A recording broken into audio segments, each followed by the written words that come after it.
Estamos empezando esta visita a Brasilia, es el segundo día.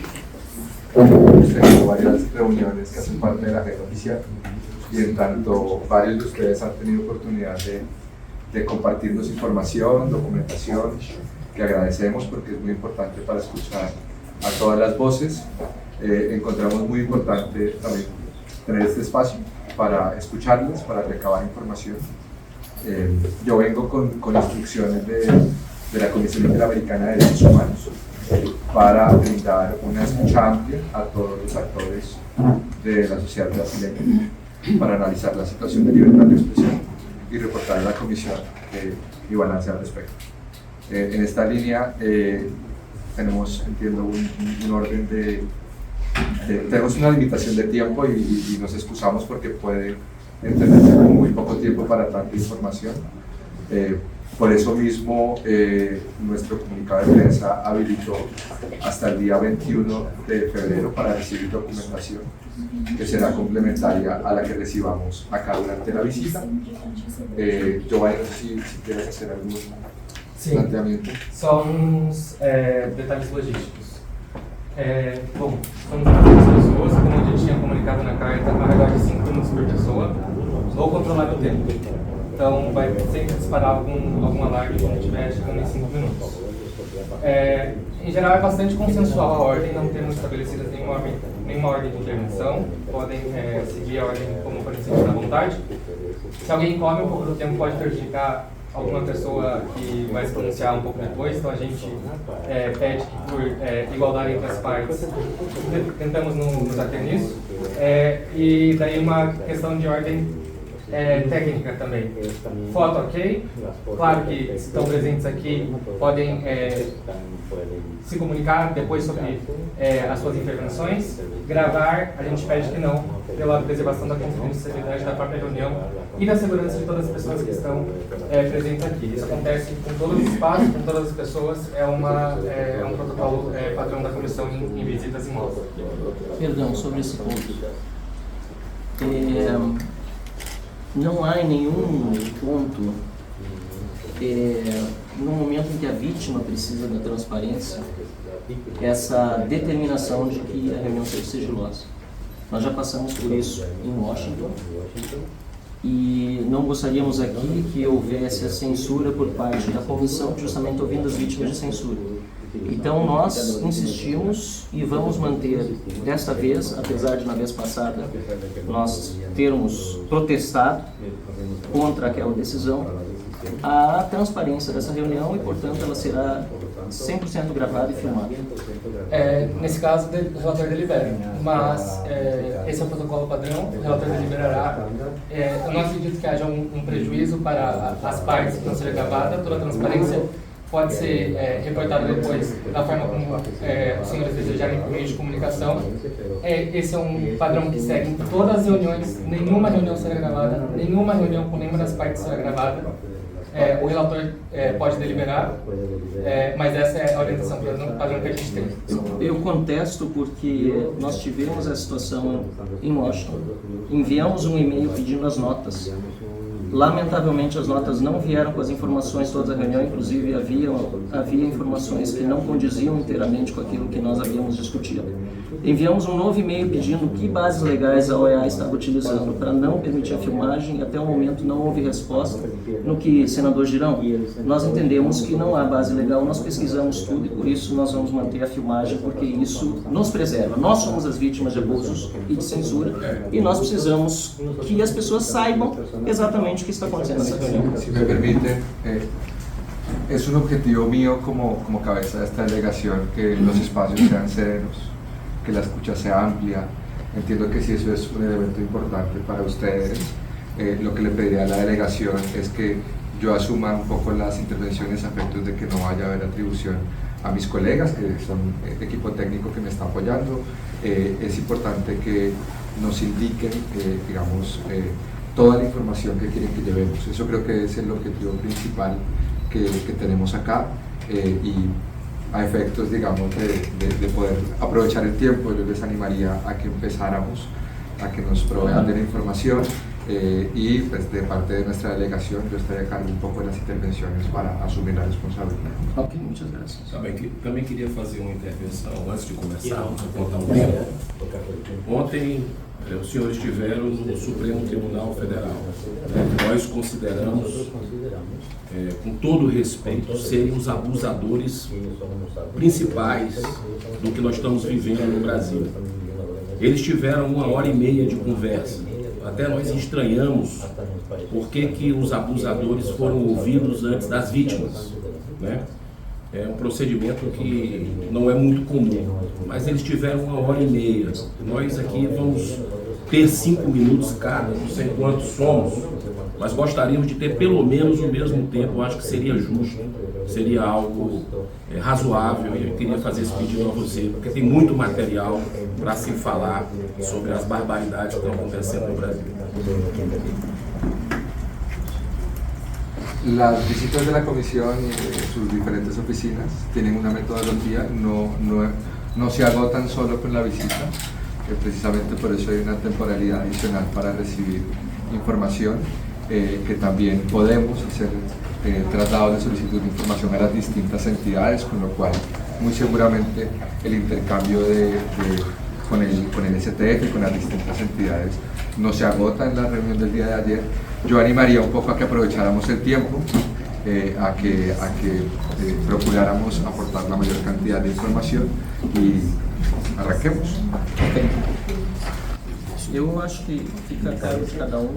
Quem quiser ser o primeiro, eu prefiro ficar mais para trás. Deixa eu só fazer a introdução, que o Giovanni tinha combinado comigo que eu faria uma introdução como anfitrião do evento, aqui do momento. Nós somos parte do Instituto Livre Mercado, é uma organização que tem a responsabilidade de avançar as ideias de liberdade no país. Obviamente não há liberdade de mercado se não houver liberdade de expressão, e é muito importante esse termo, e eu acho que o mais importante, até como advogado que sou, em atuação no Supremo Tribunal Federal, ser dito que não começou qualquer abuso no dia 8 de janeiro. Os abusos começaram com aquela imagem que está ali atrás, que foi censurada a revista Cruzoé, que é uma revista importante do meio tradicional brasileiro, uma revista bem importante, que ela trata, inclusive, era uma situação do Toffoli, que era o presidente da época, que nomeou de ofício, inconstitucionalmente, o ministro Alexandre de Moraes para conduzir o evento. Então acho que essa é a primeira premissa que eu acho que deve ser colocada aqui, que nenhum abuso começou com aquelas pessoas que estão presas, grande parte delas injustamente até hoje, mas sim a partir disso, ou seja, a censura está no Brasil instalada institucionalmente há 6 anos, e a gente vem aqui defender essa ideia para que as pessoas, né, em especial os parlamentares, que individualmente têm sofrido, até porque eles têm algo que os indivíduos no Brasil têm a menos, eles têm imunidade parlamentar, e mesmo o Supremo, que deveria respeitar essa imunidade parlamentar, não tem feito isso. Eu só queria agradecer a todos que estão aqui no Instituto Livre Mercado, aos parlamentares que estão aqui, que fazem parte, todos eles da Frente Parlamentar pelo Livre Mercado, para que a gente siga defendendo essas ideias de liberdade, em especial a liberdade de expressão, porque sem ela a gente não vai ter nenhuma outra liberdade.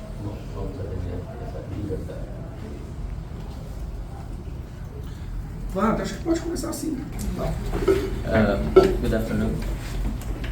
I was going to speak in English, but I think for the better understanding for everybody also who's going to follow this meeting, maybe Portuguese would be better, so I think we could use the translation. Em primeiro lugar, então, que bom que a OEA está fazendo a visita hoje ao Brasil, mas é preciso recordar os motivos que levaram a essa visita a acontecer. Nós tínhamos uma audiência pública que seria realizada em novembro do ano passado.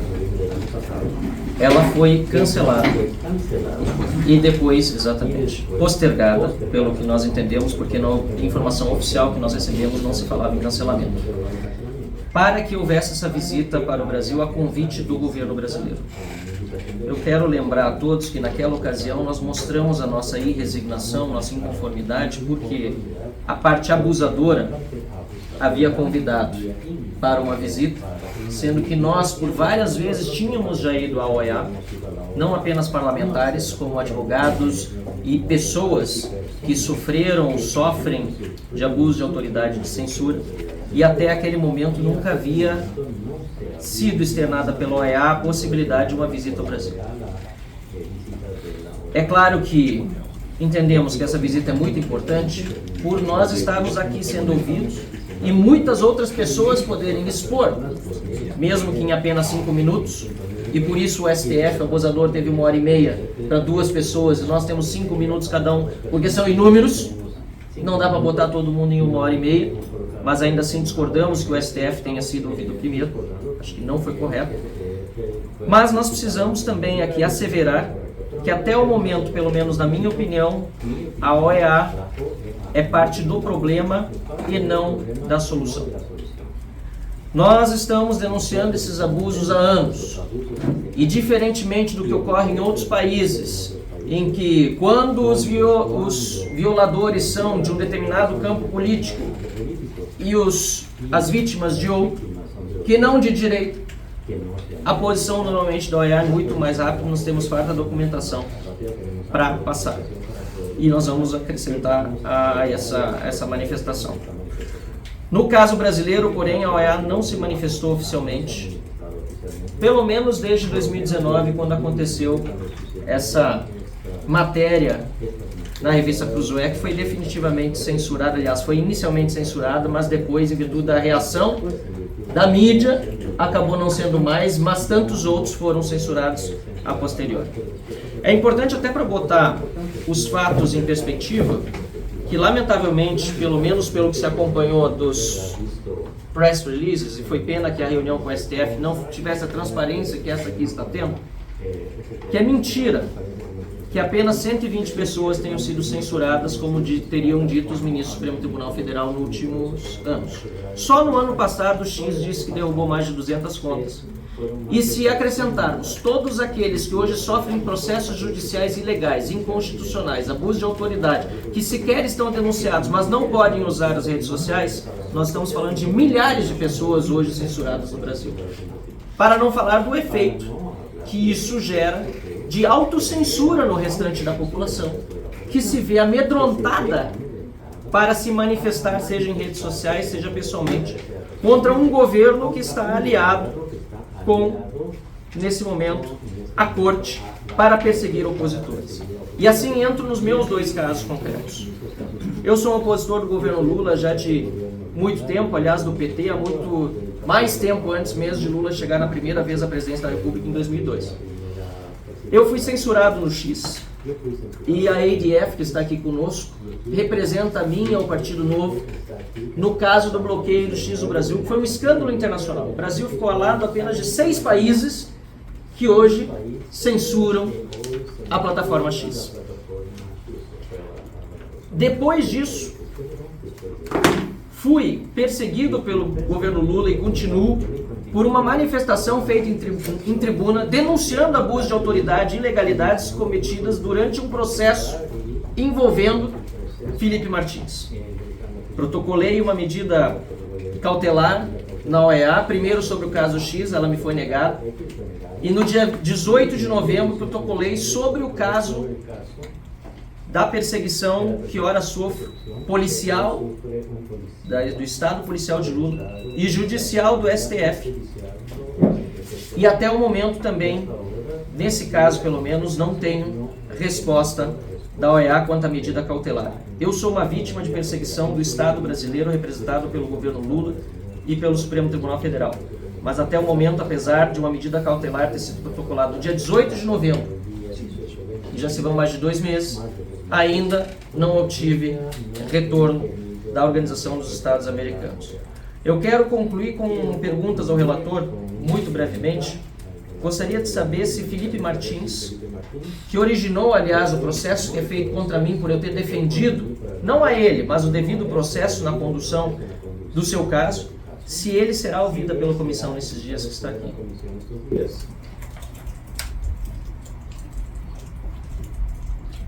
Hemos recibido desde que se sacó el comunicado de prensa un volumen muy alto de solicitudes que se están procesando de manera triangular entre el equipo que está desplegado en terreno y el equipo que nos acompaña desde la sede.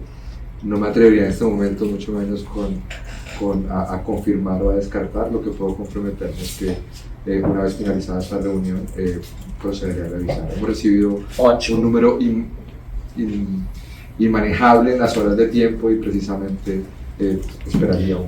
Eu solicitaria ao senhor relator, pedindo apoio dos demais parlamentares aqui presentes, inclusive do deputado Lucas Redecker, que está aqui, que é presidente da Comissão de Relações Exteriores, que Felipe Martins fosse ouvido. A OEA é independente, é um órgão multilateral, o Estado brasileiro deve respeitar os seus regulamentos e, obviamente, também a Constituição. No caso de Felipe Martins, porém, ele está proibido de dar entrevistas. O próprio jornal Folha de São Paulo quis entrevistá-lo e foi proibido. E na Comissão de Relações Exteriores, o deputado Lucas Redecker encaminhou um ofício ao Supremo Tribunal Federal, depois de aprovado o requerimento de audiência pública de minha autoria, para que Felipe Martins pudesse ser ouvido, e o ministro do Supremo Tribunal Federal, Alexandre de Moraes, negou que ele estivesse presencialmente ou mesmo virtualmente conosco.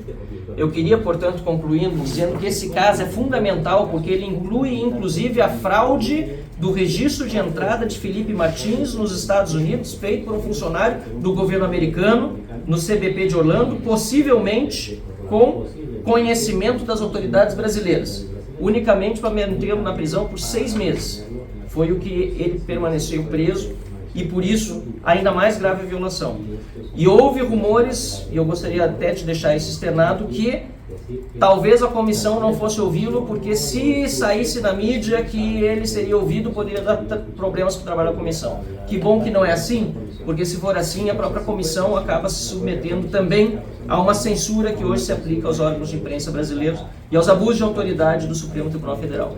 Então, se eu tiver concordância dos meus colegas, eu gostaria de fazer essa sugestão para que Felipe Martins fosse, ainda que virtualmente, ouvido, porque o caso dele, na minha opinião, é um dos mais abusivos, grotescos e claros dos abusos de autoridade e da censura que acontece no Brasil. E para concluir, então, nos meus 30 segundos, que eu peço a gentileza do relator que me conceda agora, só pedir que a Organização de Estados Americanos realmente cumpra com o seu papel e faça algo em relação ao caso do Brasil.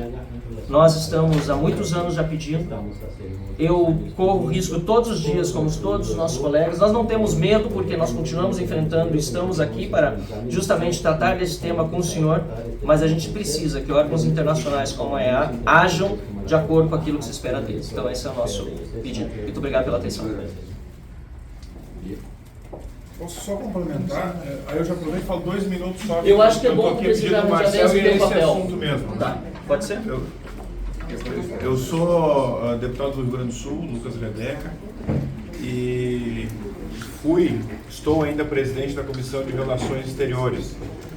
No dia 9 de outubro, o deputado Marcel Manhattan fez, e estou aqui por isso que o Marcel pediu que eu estivesse aqui para tratar desse assunto como presidente da comissão, um requerimento para que nós pudéssemos solicitar uma audiência pública chamando o Felipe Martins justamente para falar das incoerências relacionadas aos registros da visita do Felipe Martins aos Estados Unidos, que foi o que resultou na prisão preventiva dele em 2024. Nós recebemos, e aí o deputado Marcel encaminhou, e aí nós, justamente por essa questão da medida cautelar que haveria contra o Felipe Martins, nós resolvemos consultar o STF, justamente para que não gerasse problema ao Felipe Martins na condição dele participar da nossa comissão, primeiro de forma presencial. Recebemos um ofício do STF dizendo que, em virtude dessa cautelar que existia, e era uma decisão sigilosa, e da mesma forma nós tínhamos, não poderíamos divulgar o ofício recebido pelo STF na comissão, e eu não o fiz, evidente, como presidente da comissão, que nós não poderíamos ter a suposta relação com o Felipe Martins em virtude da cautelar que existia, medida cautelar contra ele judicial, ou seja, nós não tivemos a possibilidade de divulgação da negativa, e eu não fiz isso em virtude de ser presidente da comissão, e não tivemos em momento algum a condição de poder escutá-lo, inclusive via Zoom, né, que foi também uma possibilidade da escuta. Ou seja, então nós só gostaria de deixar registrado só o encaminhamento que o Marcel fez de forma formal no trâmite que nós tivemos na comissão, consultando o STF, enfim, e tendo todas as negativas, inclusive até a própria ofício encaminhado pelo STF negado de divulgação desse ofício. Então, acho que seria isso, né, Marcelo? Menos de 5 minutos, só para deixar relatado aqui. Excelente, Lucas, obrigado. Bom dia, Pedro Maca. Muito boa essa oportunidade de estarmos aqui recebendo o senhor. Eu fui uma das pessoas que foi até Washington para a reunião que estava marcada para o dia 13 de novembro.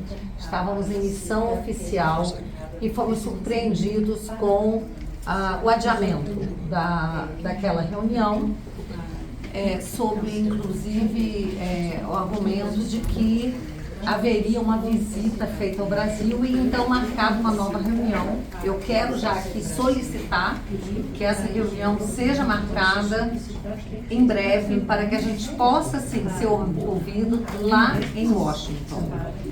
Mas, aproveitando essa oportunidade, quero dizer que, assim como tantos brasileiros, eu também sou vítima da censura do STF e do TSE, a Corte Eleitoral.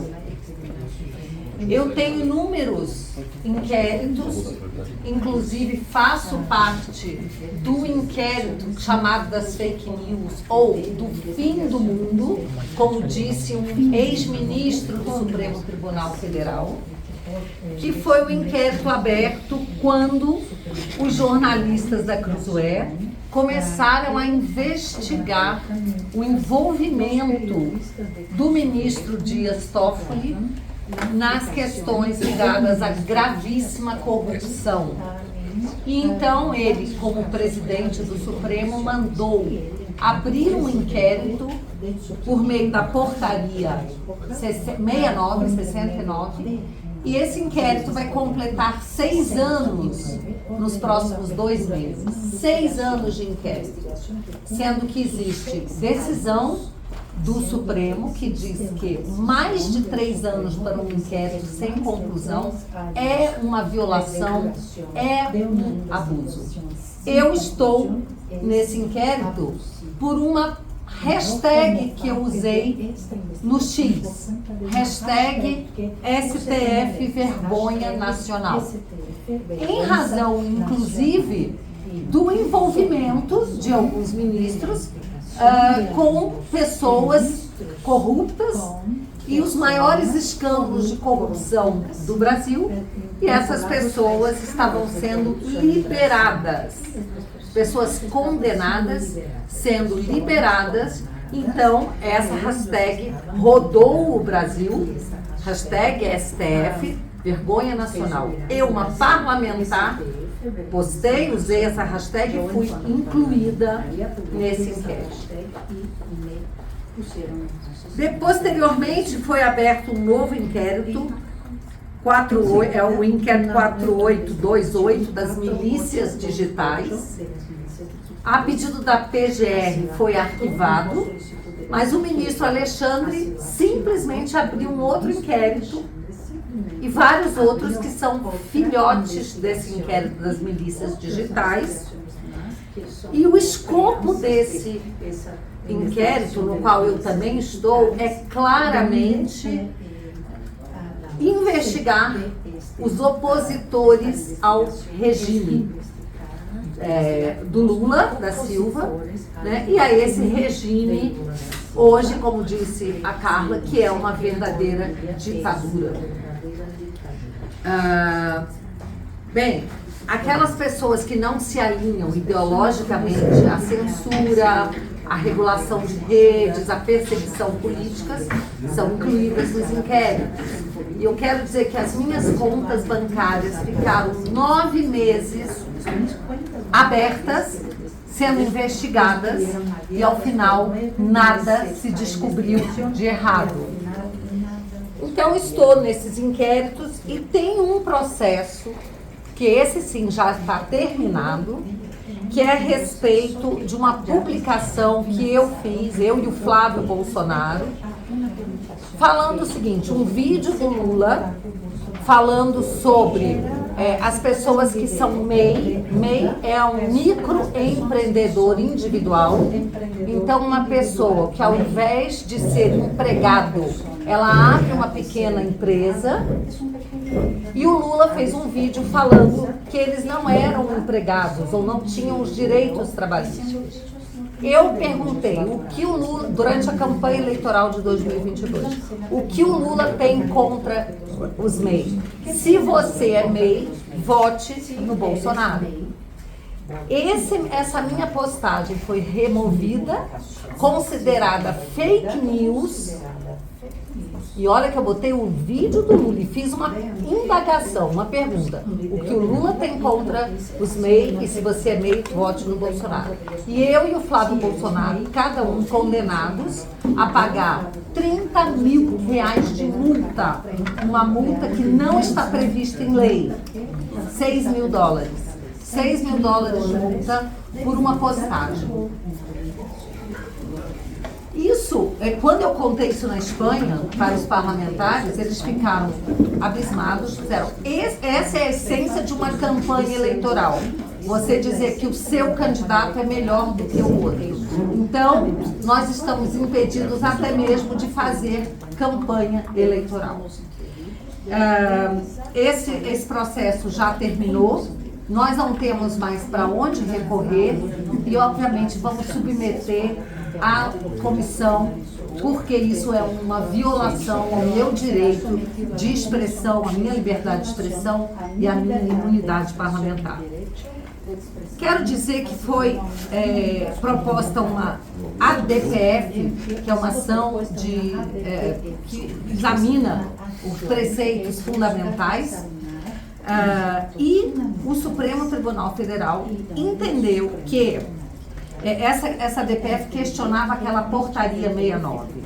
E ele entendeu o seguinte, que deve-se observar a proteção da liberdade de expressão e de imprensa, nos termos da Constituição, e aqui eu cito também a Convenção da Costa Rica, mas excluindo do escopo do inquérito matérias jornalísticas e postagens, então estão excluídas do escopo do inquérito, compartilhamentos e outras manifestações na internet, feitas anonimamente ou não, agora aqui que vem a questão, desde que não integrem esquemas de financiamento e divulgação em massa nas redes sociais. Bom, eu nunca financiei postagem, nunca paguei por postagem, mas eu tenho, a exemplo da Carla, quase 8 milhões de seguidores em todas as redes. O que eu posto impacta as massas. Então, o que significa divulgação em massa nas redes sociais? O Supremo, em seu acórdão, nunca explicou o que isso significa, mas parece que aqueles parlamentares ou pessoas que publiquem e alcancem muitas pessoas sem financiamento estão sendo impedidas de se comunicar. Mais uma violação à minha liberdade de expressão e também à minha imunidade parlamentar. Já tem muito tempo? Então, é isso. Obrigada. Só para deixar claro para o relator, a portaria 69, a ordenança 69 é a que autorizou a abertura das investigações. Esta é a ordenança que a diputada menciona. Obrigada.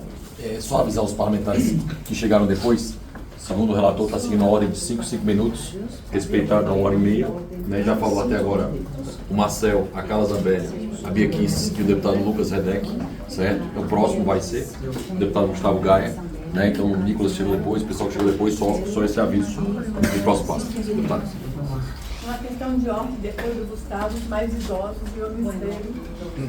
Você tem toda a preferência. Debate de direitos humanos, eu tenho preferência. Você não é idosa nada, não é ser idosa. Tá bom. Vamos seguir. Me arranja o papel, mano, só para fazer a inscrição e a Aguarda. Posso começar? Pode. Senhor Vaca, é um prazer recebê-lo aqui no nosso país.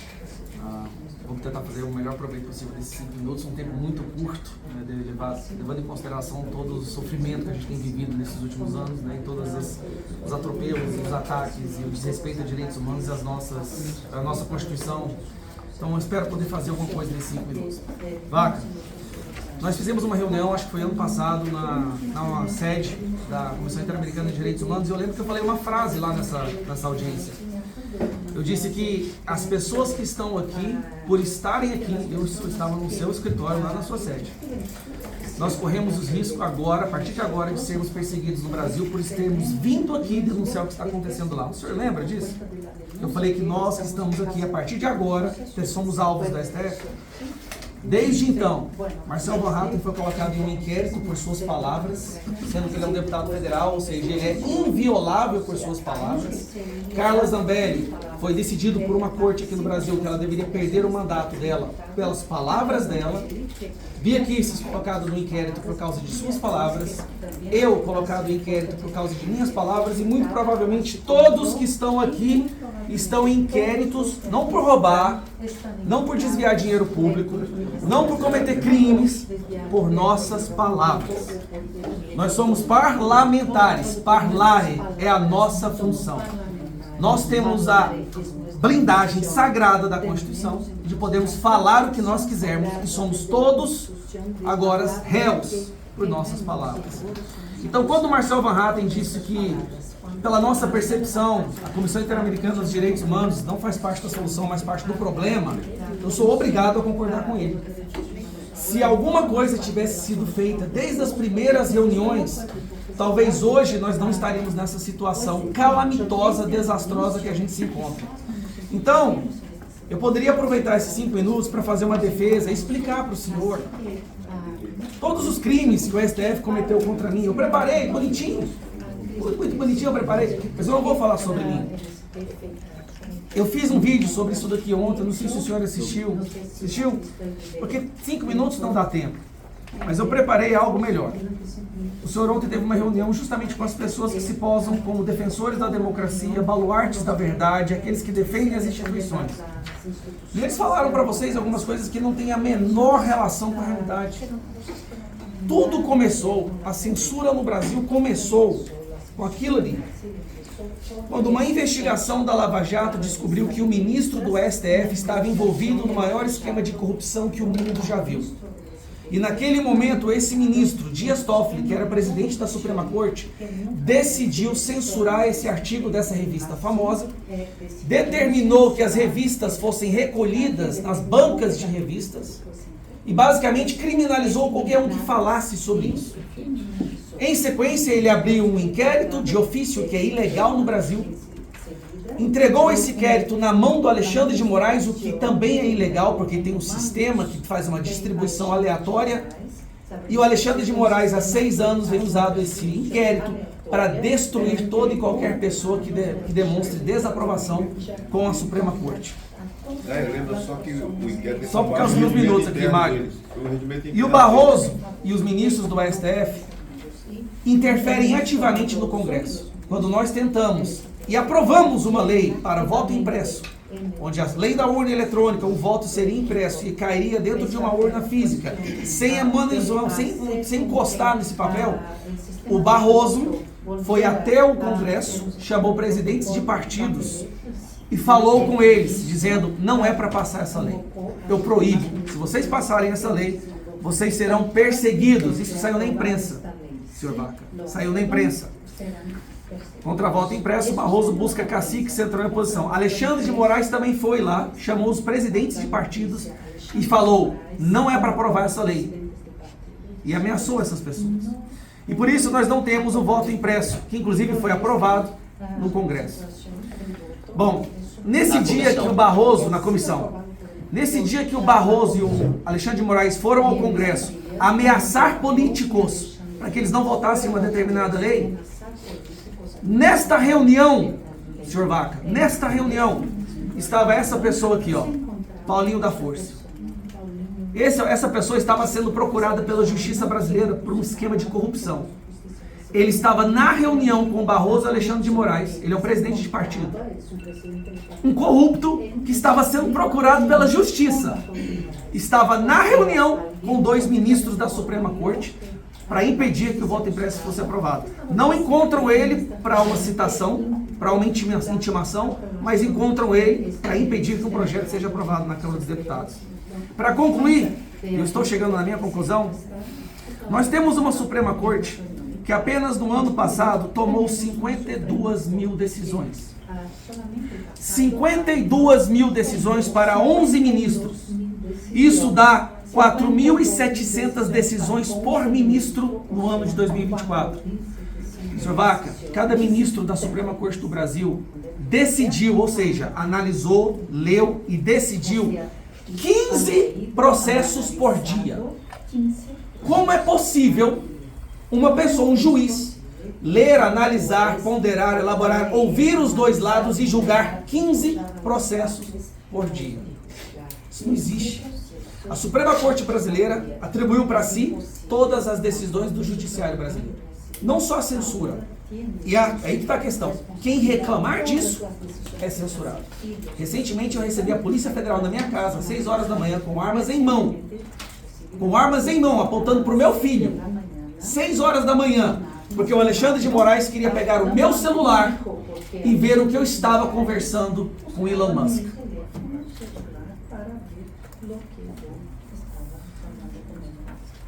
Então é isso. É isso.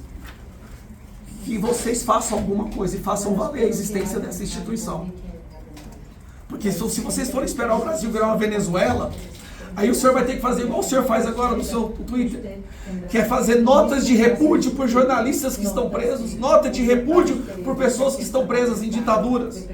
Mas eu nunca vi o senhor fazer uma nota de repúdio para Paulo Figueiredo, Rodrigo Constantino, Fiuza, para o Tavares, um jornalista português que ao entrar no Brasil foi impedido de entrar aqui pela Polícia Federal, pela Vicky, uma jornalista alemã que também foi detida no aeroporto. Eu nunca vi fazer uma nota de repúdio pelo Terça Livre, a maior empresa de jornalismo conservador que o Brasil já viu, que foi fechado a ofício por Alexandre de Moraes. E o Alan dos Santos, o dono dessa empresa, está foragido nos Estados Unidos com mandado de prisão. Prisão. Um jornalista famoso que falava com milhões de pessoas todos os dias. Por favor, faça alguma coisa. Faça alguma coisa. Obrigado. Pessoal, só para seguir a ordem aqui, fique à vontade. Então, seja muito bem-vindo ao Brasil. Acredito que foi providencial essa sua vinda, nada acontece por acaso, mesmo com a interferência do governo brasileiro para ser adiado aquela nossa reunião em novembro. Eu refaço aqui o pedido da deputada Bia Kicis para que nós mantenhamos aquela agenda. Mas a sua vinda para cá, acredito que foi um tiro no pé naqueles que queriam, de uma certa forma, adiar, legitimar alguma coisa, porque o senhor está sentindo o que está acontecendo aqui no Brasil. O senhor está percebendo. É muito estranho não termos nessa sala aqui atrás a grande mídia brasileira acompanhando isso. É sintomático, porque nas redes sociais do Brasil, nós estamos no Trend Topics, esse assunto que nós estamos aqui conversando, liberdade de expressão, censura, Daniel Silveira, que é o primeiro preso político depois da redemocratização do Brasil, está no Trend Topics, nesse momento sendo comentado pela população brasileira. E isso demonstra, numa pesquisa recente desse instituto, que é o Instituto Paraná Pesquisas, muito conceituado no Brasil, muito renomado, que 61% dos brasileiros têm receio de serem punidos por falar ou escrever o que pensa nas redes sociais. Punidos pelos poderosos de plantão que mandam e desmandam hoje no Brasil. Então, tem muita dor envolvida no que está acontecendo aqui, e muitos brasileiros não confiam na OEA, na Comissão Interamericana de Direitos Humanos, justamente porque não é de hoje que a gente está denunciando. Como falou Marcel e outros colegas aqui, já faz muitos anos que nós temos ido lá denunciar o que está acontecendo aqui. Esperamos que seja diferente e pedimos para que façam o seu trabalho, e eu particularmente confio que vai ter um desfecho diferente com tudo o que o senhor vai ouvir aqui. Quero lhe presentear com a Constituição do Brasil, a nossa Constituição, que tem aqui claramente no artigo 53, os deputados e senadores são invioláveis civil e penalmente por quaisquer de suas opiniões, palavras e votos. Tá aqui. Quaisquer. Isso foi deixado muito claro, quaisquer.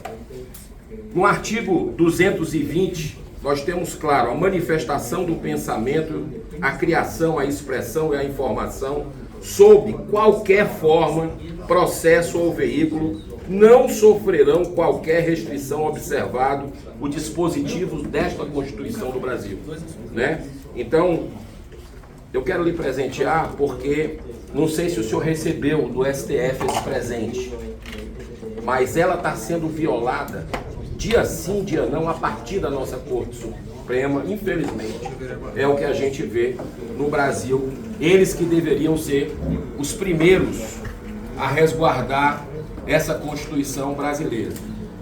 E eu digo para o senhor que em pleno século XXI nós temos milhares de presos políticos no Brasil hoje.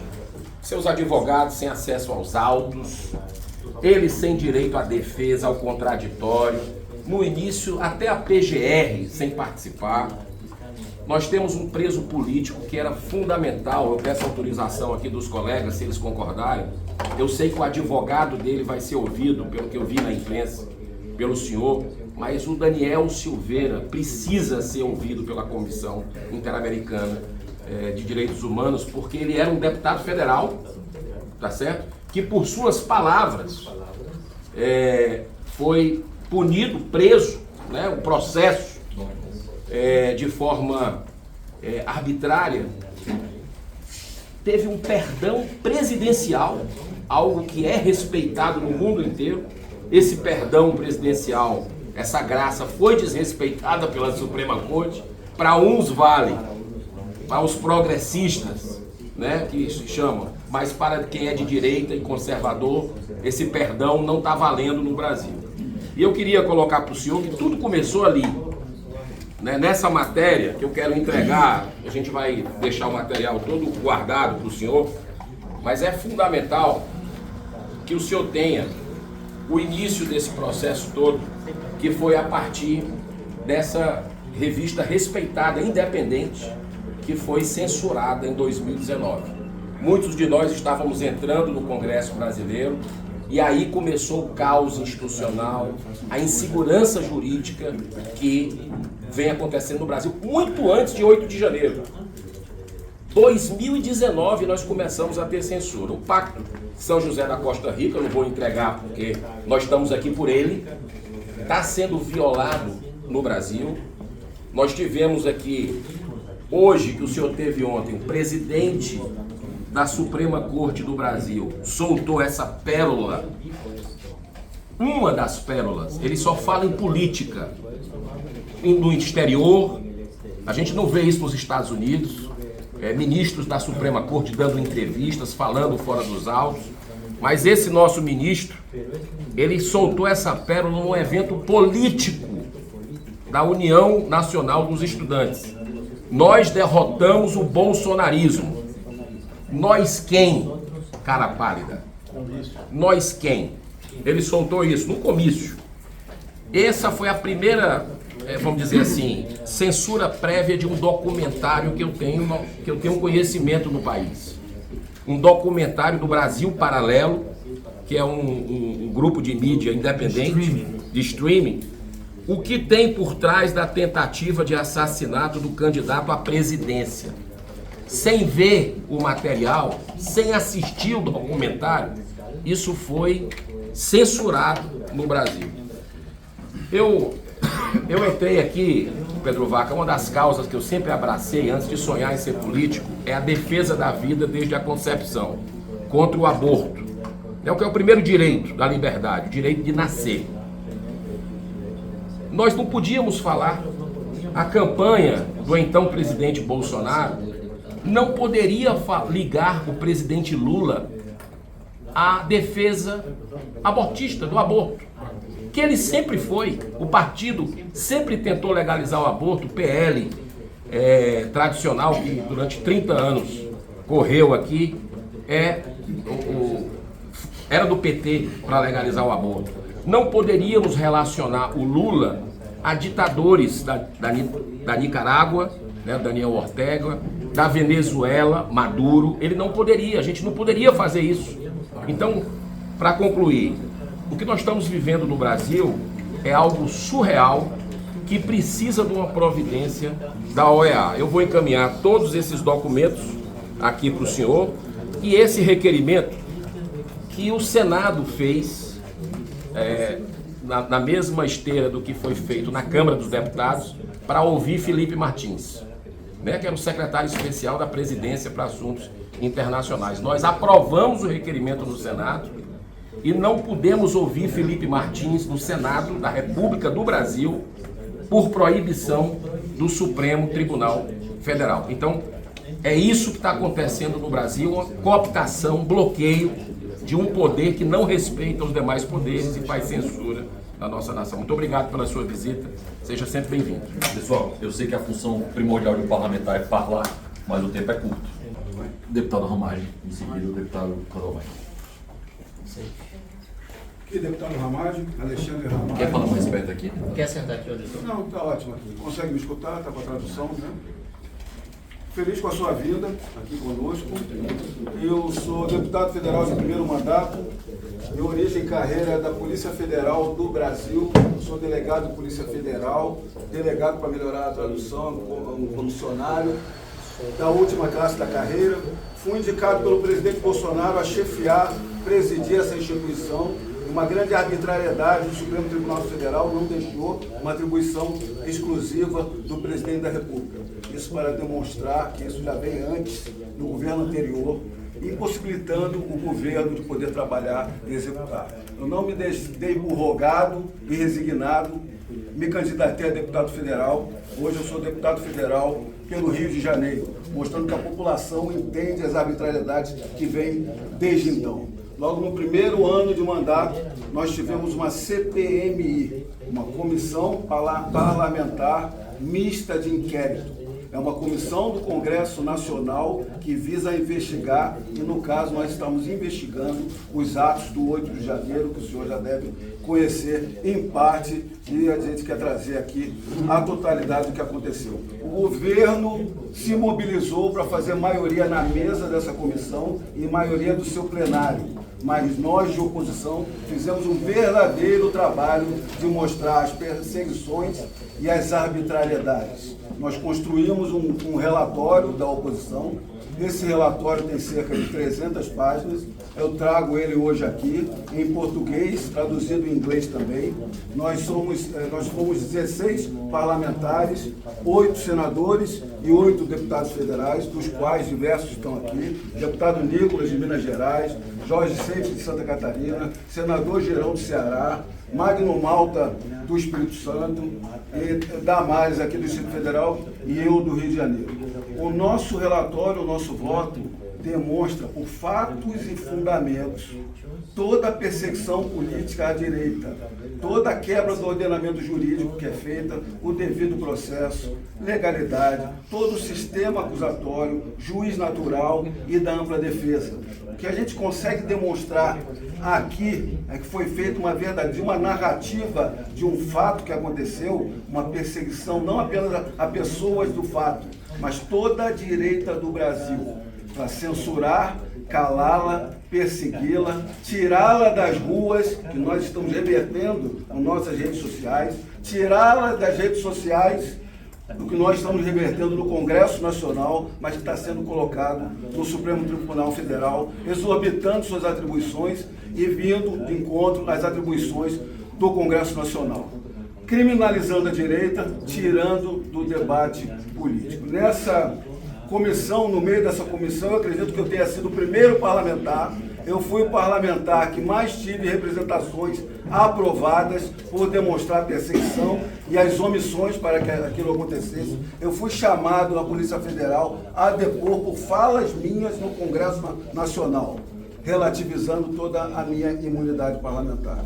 Desse nosso trabalho que nós fizemos, surgiu o projeto da anistia, que é de minha autoria, que agora tramita no Congresso Nacional e com grande chance de aprovação nesse ano. Me encurtando na palavra, o que eu demonstro aqui com esse grande relatório e ainda com um resumo que nós produzimos. Eu trouxe ainda os principais presos políticos do 8 de janeiro, caso a caso, e trouxe ainda os diversos jornalistas que estão censurados hoje no Brasil e brasileiros jornalistas que estão no exterior tentando fazer essa comunicação e elucidar a população brasileira.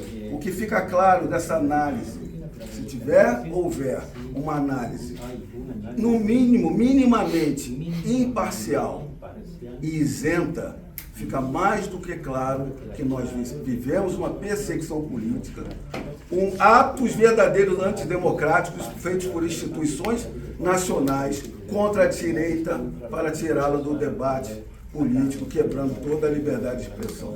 Então, eu quero ter essa visita não apenas como um alento, mas que ela seja eficaz, eficiente, para que norteie, dê publicidade do que está acontecendo, mostre as ilegalidades e transmita à comunidade internacional. Muito obrigado. Na tampa. Parabéns, deputado. Próximos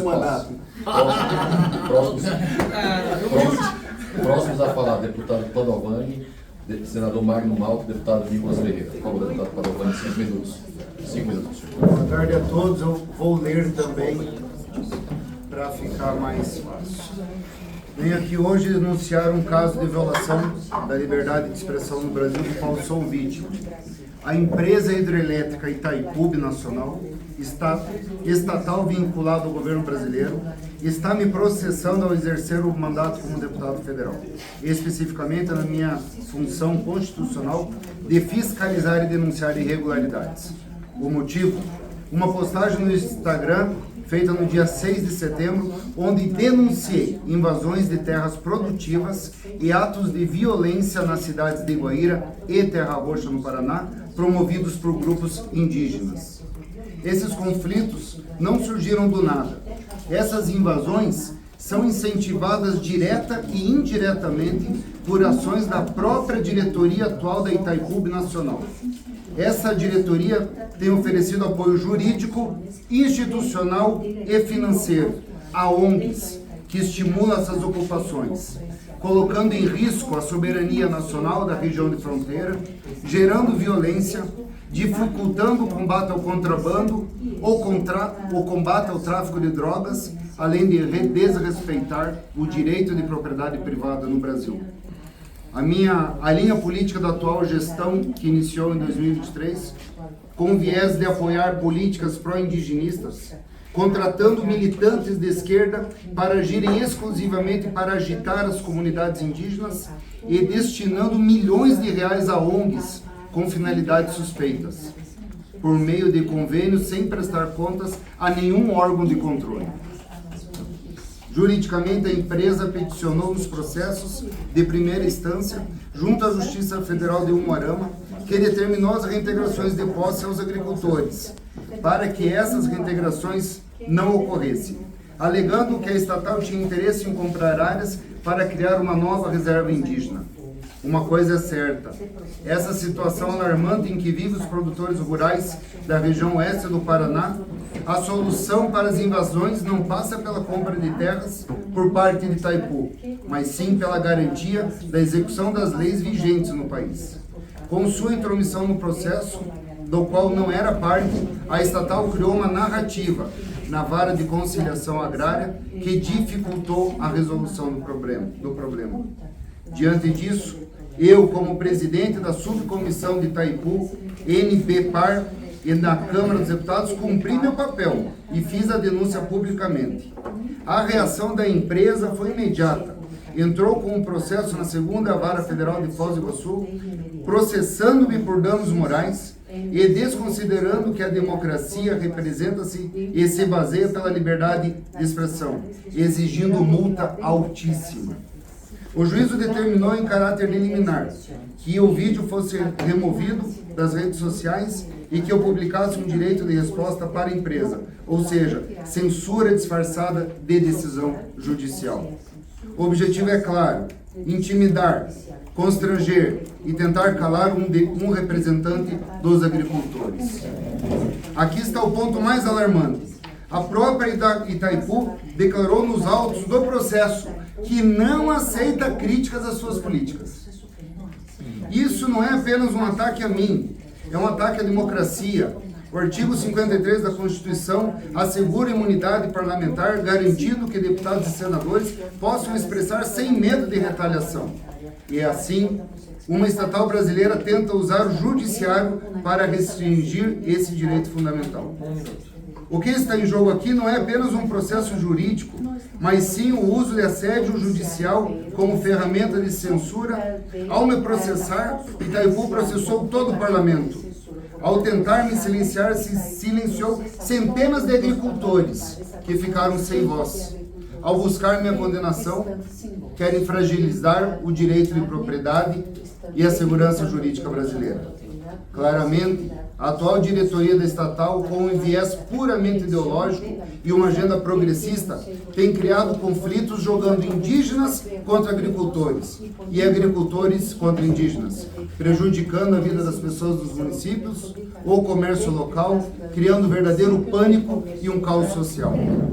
Por isso, faço essa denúncia. O Brasil não pode aceitar esse tipo de prática. Quem ocupa cargos públicos ou administra recursos estatais deve prestar contas à sociedade. Obrigado. Parabéns. Antes de passar a palavra para o senador Magno Malta, só faltou um artigo ser citado, que é o artigo 220, parágrafo 2º, que diz que é verdade toda e qualquer censura de natureza política e ideológica artística. Todo mundo passou por ele, mas ninguém citou ele, então eu falei que a gente citar. Senador Magno Malta, palavra do senhor, 5 minutos para o senhor falar. Pode vir, vem para cá. Você quer sentar aqui ou aqui? Senador, senta aqui no meu lugar, fica melhor, você não ficar sentado de lado, eu sento aqui. Você controla o tempo.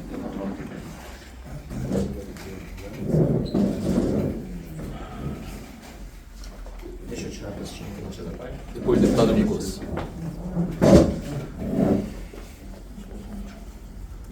Bem, eu gostaria de agradecer o fato de vocês terem vindo e já fazendo o registro de que a população brasileira não acredita na vida de vocês.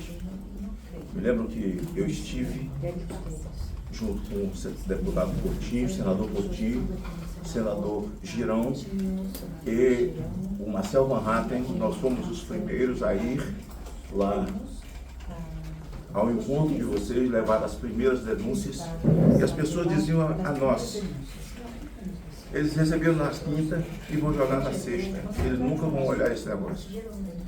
E há quem diga que a vida de vocês tem a ver com o advento do Donald Trump. Nós estamos aqui para falar a verdade. Se vocês tivessem vindo nos ouvir primeiro, antes de ir ao Supremo, tudo que vocês ouvissem lá, vai dizer: olha, é mentira o que eles estão dizendo aqui. Esse rapaz aqui, a empresa que o acusou e que fez uma delação e depois fez um acordo de leniência para devolver o dinheiro roubado, assumindo isso, teve esse dinheiro devolvido agora pela via do escritório da esposa dele. Porque os ministros do Supremo, aliás, diferente dos outros, eu quero ser filmado, quero ser gravado. Porque a Suprema Corte, lá onde vocês estiveram, eu sabatinei todos eles. Eu tenho 3 mandatos de senadores. Exceto o Nunes e o André Mendonça, mas por quem militei muito, mesmo fora do mandato, porque o presidente Jair Bolsonaro foi esfaqueado em 2018 por Adélio Bispo. Aliás, quero que os senhores registrem que Adélio Bispo é a pessoa mais importante do Brasil. É o mais glamourizado, é o mais amado, é o mais guardado. Ninguém pode quebrar sigilo de telefone dele, ele é protegido pelas autoridades, ele tem advogados muito fortes, muito famosos dessa tal grupo como é que é o nome? Prerrogativas. E esse Adélio Bispo que esfaqueou Jair Bolsonaro, que até hoje, esse que não é um lobo solitário. Vejam que nós estamos vivendo. O presidente da Suprema Corte, chamado ministro Barroso, o Alexandre de Moraes, ele é relator de um inquérito que começou com esse rapaz aqui. E esse inquérito começou com base no regimento interno do Supremo Tribunal Federal, que é para tratar de questões internas e não de questões externas. Olha só a inversão disso. E aí virou um estômago de elefante, onde eles jogam tudo ali dentro. O ordenamento jurídico do Brasil, nós estamos vivendo na época da internet, nós estamos vivendo na época cibernética. O nosso ordenamento jurídico está nas nuvens. Essa Constituição que você recebeu, deixa eu dar um beijo nela, porque é uma afinada. Tchau, está morta. Ninguém a respeita. Ali cada um faz o seu próprio papel. Aqui está esse homem, que eu quero lhe dar foto dele. Chama Clezão. Ele foi morto nas vísceras, senhor. Nas vísceras do Estado. Aqui está ele saindo de maca de dentro do Senado. Aqui está a família dele. Ele não quebrou, ele não fotografou, ele simplesmente estava lá. A PGR, que de uma certa forma não é ouvida, e quando é ouvida sempre está do lado da Suprema Corte, pediu para soltá-lo, por falta de prova e pelas comorbidades que ele estava doente. Ele morreu lá dentro. A esquerda do Brasil, que vocês conhecem, vocês estão lá para estudar esses assuntos, em 64, eles falam que o Herzog desapareceu nos porões da ditadura. Esse cidadão aqui desapareceu nos porões. E o sangue dele está na mão do Supremo Tribunal Federal. Que Alexandre de Moraes, que aliás é o CEO daquele negócio lá, está na mão dele. Essa família aqui sofrendo.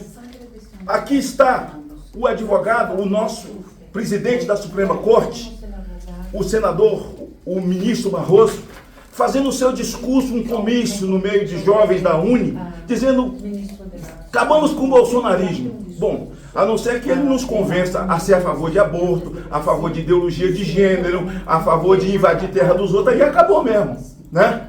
Mas veja, isso é papel de ministro, e aqui é ele. Cadê o vídeo? Esse vídeo aqui, quero que você escute a voz dele, dizendo o seguinte: eleição não se ganha, se toma. E ele estava lá pousado do seu lado ontem, deve ter contado mentira pra caramba. Aqui. Aqui ele aqui, ó.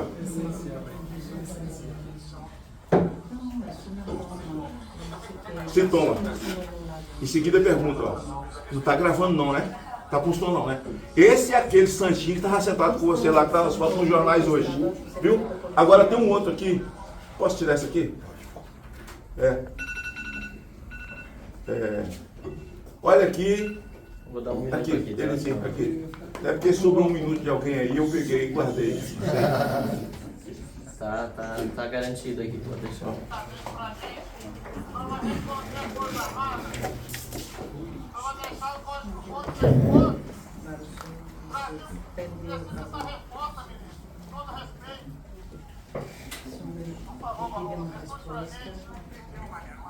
Perdeu o mané numa bola. Perdeu o mané. Essa senhora aqui, me perdoa. Essa senhora aqui, tá vendo aqui? Eu sou um dos senadores que mais vivi dentro da colmeia, que é a penitenciária feminina aqui. E a Papuda, que é a penitenciária de adultos. Eu sou o senador que mais estive lá, que mais convivi. Tá vendo essa senhora aqui com as filhas aqui? Isso aqui é roupa de presidiária. Ela aqui que escreveu com um batom, aqui nessa estátua, perdeu o mané. Ela eternizou uma frase dele. Sabe quantos anos ela tomou, doutor? 17 anos de cadeia. 17 anos. Porque escreveu a frase dele. O povo do Brasil estava vivendo uma catarse.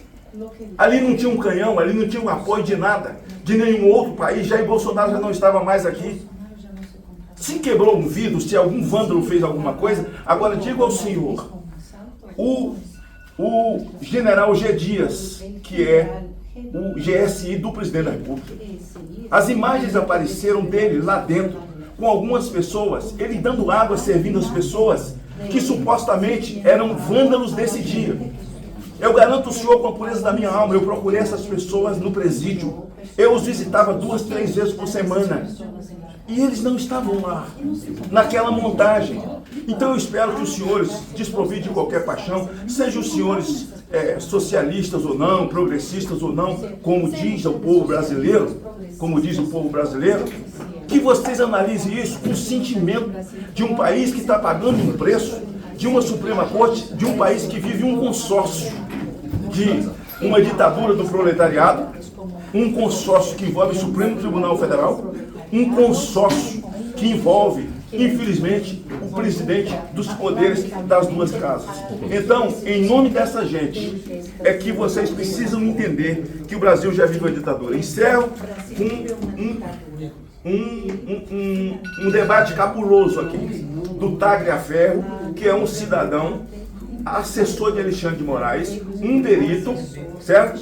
Conversando com outro perito contra a revista Oeste, uma revista de direita aqui. Mas o ministro queria pegá-los. E ele diz, olha, não achamos nada, tudo que eles estão falando é sobre jornalismo, não tem crime aqui. Aí o outro disse, cria, inventa, busque a sua criatividade, porque o ministro precisa punir. Olha, que país nós estamos vivendo? Se o senhor ouvisse o discurso, o presidente da Suprema Corte do Brasil está aqui, ó. Ele foi o advogado de César Batista. O senhor trabalha num lugar onde o senhor sabe quem é esse terrorista que está preso de prisão perpétua por ter queimado crianças inocentes e famílias. Sabe quem advogou para ele? O presidente da Suprema Corte do Brasil hoje, que fala em liberdade e democracia, prende inocentes e, olha aqui, todos esses que estão aqui são deputados de esquerda. Sou deputado de esquerda. É muita coisa para 5 minutos, mas eu espero que eu tenha cumprido o meu papel.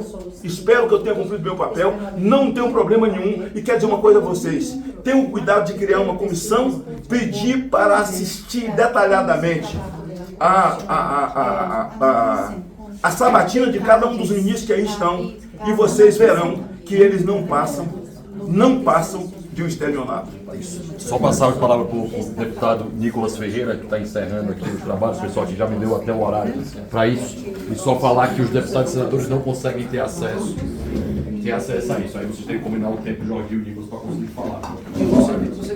Tá, para isso. Os deputados e senadores hoje não têm acesso aos preços na prisão aqui das mulheres como dos homens. Vaca, boa tarde. Serei breve em minhas palavras. Meus caros amigos aqui já descreveram diversas experiências e perseguições que são factuais, você consegue ver pela verdade e atestada por eles. Quero contar aqui também um pouco da minha experiência. Eu sou deputado federal por Minas Gerais e depois das eleições de 2022, dia 4/11/2022, o Twitter meu foi removido por ordem do ministro Alexandre de Moraes. Não tenho acesso até hoje à petição, tenho o número aqui, posso passar o documento para vocês posteriormente. E depois no outro dia, tanto também o meu Instagram quanto o Facebook também foram derrubadas e não tenho absolutamente nenhum acesso até hoje, ou seja, não sei o motivo da derrubada dos meus perfis. Somente um mês depois, esses perfis, o perfil do Twitter foi reativado, o Facebook e o Instagram ainda não, e por conta não de uma medida, digamos, democrática e jurídica, mas por conta de uma influência política do ex-presidente da Câmara, Arthur Lira. Enfim, nessa época eu fui eleito o deputado federal mais votado do Brasil e ficaria muito feio, no mínimo, eu tomar posse com todas as minhas redes sociais sendo derrubadas aqui no nosso país. Depois, ao longo do tempo, temos aqui algumas petições, posso também passar o número depois, de alguns processos que eu tomei enquanto deputado federal. O primeiro deles é requisitado pelo ministro da Justiça após a representação do presidente da República, Lula, me acusando de injúria por ter chamado o presidente Lula de ladrão durante a cúpula transatlântica da ONU em novembro de 2023. Esse processo, obviamente, apresenta uma clara violação da imunidade parlamentar que já foi descrita aqui. O segundo processo, inquérito 4962, diz a respeito de uma alegação que eu rotulei o presidente da República como bandido. E uma crítica que eu fiz em uma publicação no Twitter, novamente, fui alvo de um inquérito criminal por conta de um post meu em uma rede social. O terceiro foi também uma notícia-crime apresentada contra mim sobre acusações de transfobia e violência política de gênero numa fala minha em plenário em 8 de março de 2023. Mais uma vez também ferindo a nossa Constituição Federal. E os últimos outros dois processos aconteceu durante as eleições de 2022, que muito se discutiu e questionou a respeito da segurança das urnas eletrônicas.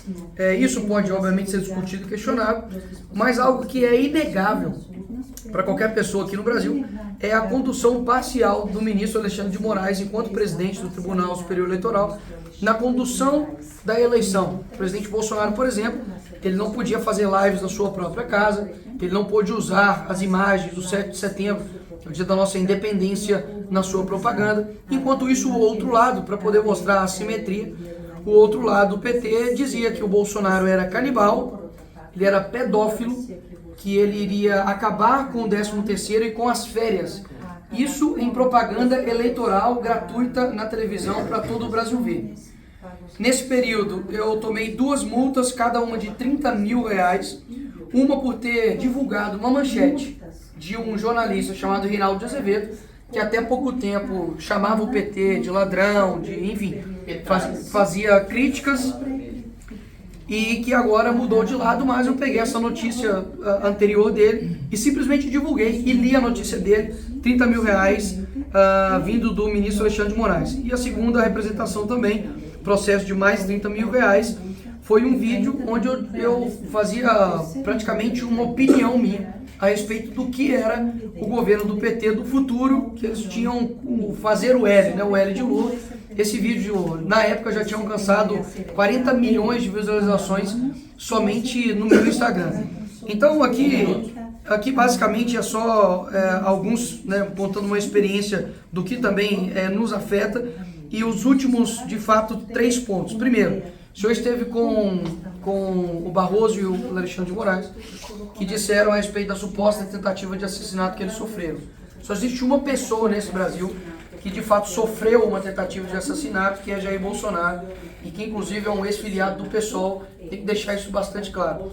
Segundo ponto é que eu gostaria que essa reunião tivesse sido anterior a deles, que eu gostaria que você tivesse feito uma pergunta para o ministro Alexandre de Moraes, no seguinte sentido.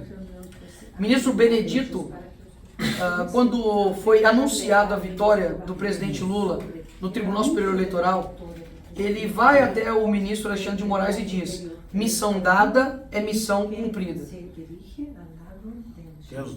Eu gostaria muito que alguém, pode ser até o mesmo próprio Benedito, ou o próprio ministro Alexandre de Moraes, ele dê a resposta do que isso significa. E a partir dessa resposta vai ficar muito claro que tudo isso aqui, mais do que comprovado, a veracidade vai ser ainda mais atestada.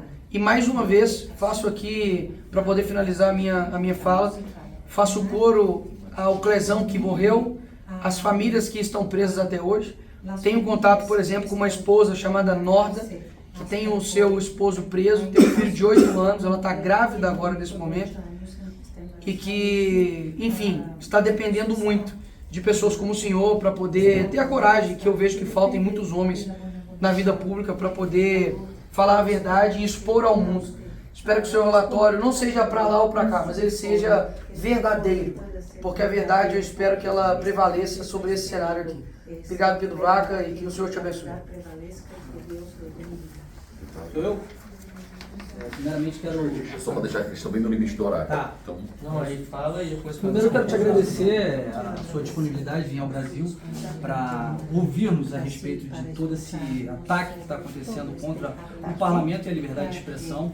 Eu sou o deputado Carlos Jordi, fui líder da oposição entre 2023 e 2024 e no dia 18 de janeiro, em pleno recesso parlamentar, a Polícia Federal invadiu a minha casa às 6 da manhã, esporrando a porta, pularam a janela da minha casa, esporraram a porta, me acordaram com a minha filha e com a minha esposa e com um mandado de busca-apreensão que eu não sabia do que se tratava. E eles vasculharam a casa toda, pegaram a minha arma registrada, eu tenho registro da minha arma, pegaram meu passaporte diplomático, o meu celular, pegaram o meu computador. A Polícia Federal tinha 21 dias para fazer a perícia em todos esses itens e depois disso eu entendi que o que estava havendo era uma busca e apreensão em decorrência de investigações do 8 de janeiro. E aí o que aconteceu para que a Polícia Federal embasasse essa busca e apreensão que foi determinada pelo ministro Alexandre de Moraes? Eles pegaram uma conversa entre um apoiador meu, comigo, em que ele me chamava de meu líder, e supostamente esse meu apoiador teria participado do 8 de janeiro, porque ele tinha uma foto que foi do 8 de janeiro, só que a foto foi forjada. A foto era da posse do presidente Bolsonaro em 2019, inclusive na foto tinha um broche, tinha uma praguinha, um adesivo da posse do Bolsonaro que foi apagada. E esse meu apoiador, inclusive, ele saiu da prisão porque o advogado provou que não era do 8 de janeiro. Mas a Polícia Federal ainda assim fez uma busca e apreensão na minha casa. Eles tinham 21 dias para fazer a perícia. Já se passou mais de um ano e nenhum dos meus itens me foi devolvido. Eu não posso sequer sair do país. Eu tive retirada de mim. Eu não pude ir na OEA. Eu não pude ir na posse do Trump. Eu não posso sair do Brasil, eu não posso defender a minha família porque retiraram a minha arma, e nós estamos nessa situação em que, a partir de toda essa escalada de autoritarismo, nós ficamos com medo de falar na tribuna, de nos posicionar, simplesmente porque muitas vezes nós questionamos as decisões do Supremo Tribunal Federal que não tem um respaldo legal, como os inquéritos que são ilegais, que não estão previstos na Constituição, eles não podem instaurar inquérito de ofício. Nós questionamos esse tipo de atitude que vai avançando, inclusive contra pessoas que não têm foro de prerrogativa de função, como são os que foram presos no 8 de janeiro. Tudo que nós queremos é que haja uma pacificação no país, mas tem um poder que está se julgando acima dos demais, perseguindo deputados, perseguindo pessoas comuns e se julgando os donos do nosso país. Então, por isso que eu peço aqui ao senhor que possa ter, como disse aqui o Nicolas, somente imparcialidade. Nós não queremos que haja uma tomada de lado. Eu acho que as questões, as provas, tudo que foi trazido aqui deixa muito claro que há um avanço de arbitrariedade, há um abuso de autoridade que tem que cessar, e ao meu ver, o ministro Alexandre de Moraes, Barroso e outros têm que ser denunciados na Corte Interamericana de Direitos Humanos. Obrigado. Rodrigo, um segundo mesmo, só por questões de números, Pedro, só realmente para poder finalizar. Aqui estão os parlamentares, acredito que em sua maioria, todos estão aqui, são os deputados e parlamentares mais influentes na rede social, no Congresso. Isso, e também de votos. O que isso quer dizer? De que nós somos uma ameaça, tanto no âmbito eleitoral, quanto também no âmbito de combate, de informação na rede social, e somente a título mesmo para você entender a magnitude. Eu hoje tenho mais de 35 milhões de seguidores em todas as redes sociais. O vídeo recente que eu postei deu 326 milhões somente no Instagram. Eu falo isso só para poder compreender a magnitude do porquê que eles querem fazer isso conosco. Não é que eles não querem que os vídeos sejam amplamente divulgados.